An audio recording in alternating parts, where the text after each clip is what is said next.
untuk hari Selasa, tanggal 29 Juli tahun 2025.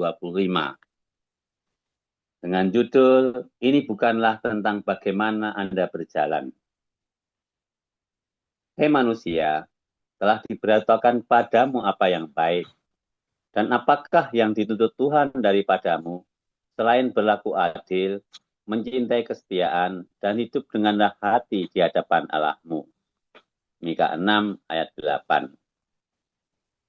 Pada tahun 1978, Carol Schuler kehilangan kakinya karena kecelakaan sepeda motor.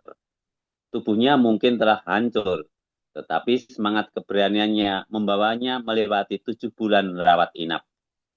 Pemberian makanan melalui venus, vena yang kolaps, dan infeksi hebat yang mengancam nyawanya. Kemudian sebagai orang yang cacat, berjuang untuk merasa normal dan utuh kembali. Carol suka bermain softball. Jadi pada musim panas setelah kecelakaannya, dia mendaftar untuk masuk dalam tim. Saat itu kaki palsu Carol baru dipasang di bawah lutut yang sangat kaku sehingga dia hampir tidak bisa menekuknya. Berlari adalah hal yang tidak perlu dipertanyakan lagi. Ketika dia ditanya bagaimana dia berharap untuk bermain softball ketika dia tidak bisa berlari, dia menjawab, saat kamu melakukan home run, kamu tidak perlu lari. Musim ini dia melakukan cukup banyak home run untuk menegaskan posisinya di dalam tim. 6 operasi kemudian, Carol mulai bermain ski dan memenangkan medali emas di perlombaan kualifikasi yang memasukkannya ke dalam korps pemain ski elit yang berpartisipasi di kejuaraan ski nasional 1983. Ketika Carol berusia 17 tahun, keluarga Schuler berlayar ke Hawaii. Cuacanya indah dan Carol tidak malu terlihat mengenakan celana pendek atau pakaian renang, meskipun orang-orang memandangnya dan bertanya-tanya apa yang telah terjadi. Ada pertunjukan bakat pada malam terakhir pelayanan. Carol naik ke atas panggung dalam balutan gaun indah panjang dan berkata, saya benar-benar tidak tahu apa itu bakat, tetapi saya pikir ini menjadi kesempatan bagus bagi saya untuk memberikan apa yang menurut saya utang saya kepada kalian semua, yaitu penjelasan. Saya mengalami kecelakaan sepeda motor. Saya hampir mati. Mereka mengamputasi kaki saya di bawah lutut, dan kemudian mereka mengamputasi lutut. Saya menghabiskan 7 bulan di rumah sakit dengan diinfus antibiotik untuk melawan infeksi. Kalau saya mempunyai satu bakat, itu adalah ini. Pada saat itu, iman saya menjadi sangat nyata bagi saya. Saya melihat kalian para gadis yang berjalan normal dan berharap saya bisa berjalan seperti itu. Saya tidak bisa. Tetapi inilah yang saya pelajari. Yang penting bukanlah tentang bagaimana Anda berjalan, tetapi siapa yang berjalan bersama Anda dan dengan siapa Anda berjalan. Dia berhenti sejenak, lalu berkata, saya ingin menyanyikan sebuah lagu tentang teman saya, Tuhan saya. Dia bernyanyi, and he walks with me, and he talks with me. Ini lagu pernah dinyanyikan James Rivia. Tidak ada mata yang kering di antara para penonton. Terlepas dari apa yang terjadi pada Anda, seperti Carol, Anda dapat bertahan dan memanfaatkan keadaan dengan sebaik-baiknya, seperti yang sering dikatakan ayah Carol, Rupert H. Schuler. Masa-masa sulit tidak pernah bertahan selamanya, tetapi orang-orang tangguh bisa. Kai Kusma. Kalau saya boleh memberi sedikit penjelasan di sini, dalam Wahyu 24 ayat 16, di sana disampaikan bahwa orang yang benar jatuh 7 kali, tapi bangun. Fall 7, rise 8. Jatuh 7 kali dan bangun 8 kali. Saya pernah mengikuti motivator dari Malaysia di Jakarta Hidden Convention Center. Kita disuruh berdiri, lalu menjatuhkan ke kiri, bangun lagi, menjatuhkan ke kanan, bangun lagi. Artinya dia mau mengajarkan bahwa kalau kita jatuh, jangan diem aja, ya harus bangun. Kenapa begitu? Firman Tuhan sendiri menyampaikan di dalam Amsal 24 ayat 16. Orang yang benar jatuh 7 kali dan bangun. Artinya jangan pernah kita itu menyerah begitu saja ketika kita gagal, bahkan baru sekali 2 kali. Kalau kita belajar jauh dari pembuat resep ayam Kentucky, ya, Colonel Sanders itu sudah mencoba sampai 1009 kali.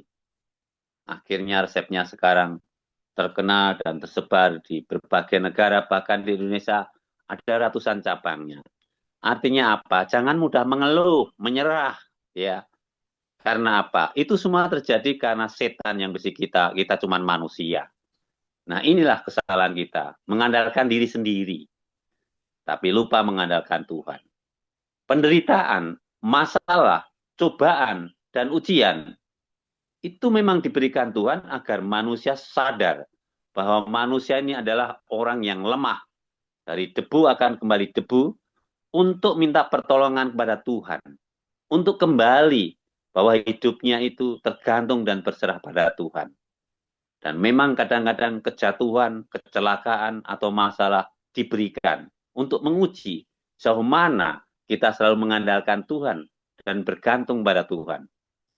Kita bisa belajar dari Ayub yang luar biasa imannya. Meskipun teman-temannya mengatakan, karena banyak dosamu. Bahkan istrinya mengatakan, kenapa kamu masih menyembah Allah yang membuat kamu sengsara? Tetapi karena iman teguh dan tidak goyah, dia akhirnya mendapatkan berkat yang berlipat ganda. Dan ini berlaku untuk kita. Artinya apa?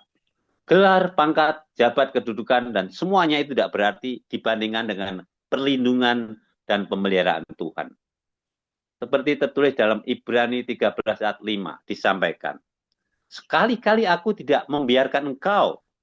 Sekali-kali aku tidak meninggalkan engkau. Dan itulah yang harus menjadi pegangan bagi kita. Saat kita jatuh, kita mengenai masalah, apapun, lari ke Tuhan, berdoa. Jangan ngomel, jangan cerewet, jangan ribut. Tetapi kita harus diam, duduk. Ingat Yesaya 30 ayat 15b. Dalam tinggal tenang dan percaya. Disitulah terletak kekuatanmu. Maka kita harus berpegang selalu pada firman Tuhan. Seperti tertulis dalam Filipi 4 ayat 13. Segala perkara dapat kutanggung di dalam Dia yang beri kekuatan kepadaku. Saat Yakub lari karena telah mengambil hak kesulungan Esau, dia akhirnya bergumul dan di tengah perjalanan akhirnya bertemu dengan Tuhan sehingga setelah menang dalam pergumulan nama Yakub diganti Israel. Di sana Yakub merasakan bahwa apa artinya semua hak kesulungan, apa artinya saya harus kehilangan ibu dan tidak ketemu ibu lagi, apa artinya saya harus bermusuhan dengan saudara saya hanya soal warisan. Bahwa lebih penting adalah pemeliharaan dan juga perlindungan Tuhan.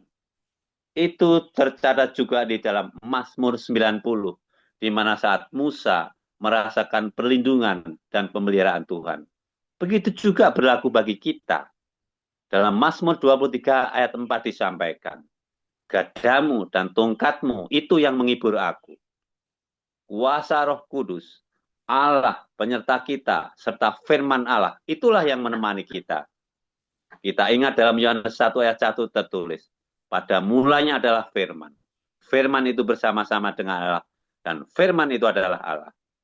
Makanya kalau kita mengalami masalah, kecelakaan, ujian, cobaan, sakit, apapun, kita harus berserah dan kembali kepada Allah. Agar hidup kita itu seperti berkarakter kepada Tuhan. Yang suka berdoa, suka membaca Alkitab, suka beribadah, suka berbuat baik, dan suka menjadi saksi Kristus, menjadi garam dan terang dunia. Tuhan tidak memanggil orang yang mampu dan berbakat, tetapi Tuhan akan memampukan orang yang dipanggil. Seperti Musa yang tadinya takut karena nggak bisa bicara, akhirnya ditemani Harun bisa bertemu dan bicara bersama Firaun.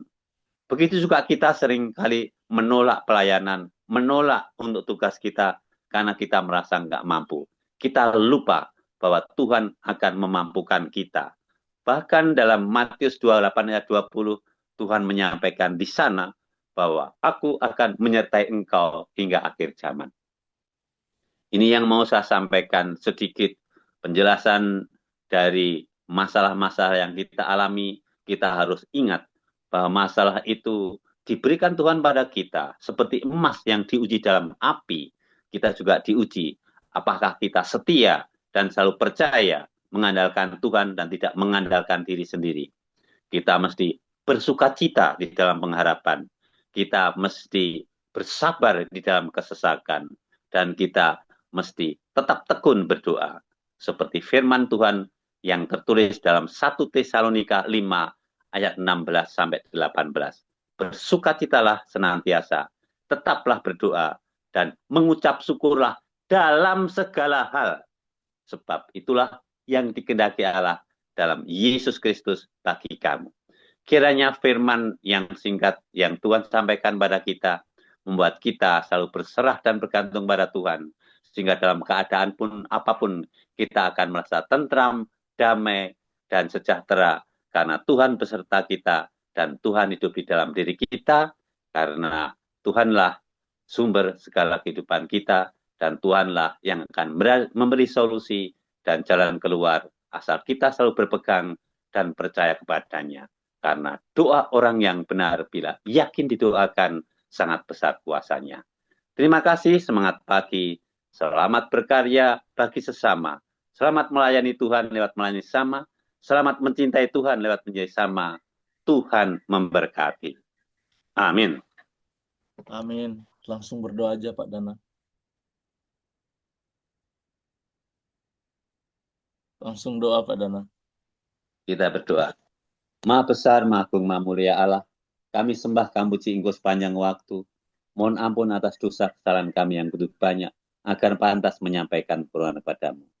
Tuhan, sekali lagi kami bersyukur karena Engkau telah mengumpulkan kami untuk memuji memuliakan Engkau, untuk mengingat kami bahwa kami adalah ciptaan-Mu, dan Engkau adalah Allah pencipta langit bumi yang patut kami sembah dan kami puji.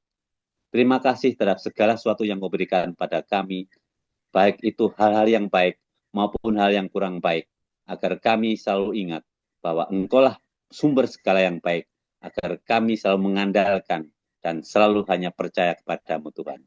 Engkau berkati semua yang hadir di sini, Pendeta Jim beserta keluarga dalam pelayanannya, juga kesejahteraan bagi keluarga, juga masa depan bagi anak-anaknya. Dan biar firman dan segala apa yang disampaikan Pendeta James, termasuk dalam Bible Study nanti siang jam 2 Tuhan, biar menambah kemajuan keimanan dan kerohanian kami untuk selalu bergantung dan berserah padamu. Terima kasih atas berkat-berkat yang melimpah bagi kami, keluarga kami, dan saudara kami.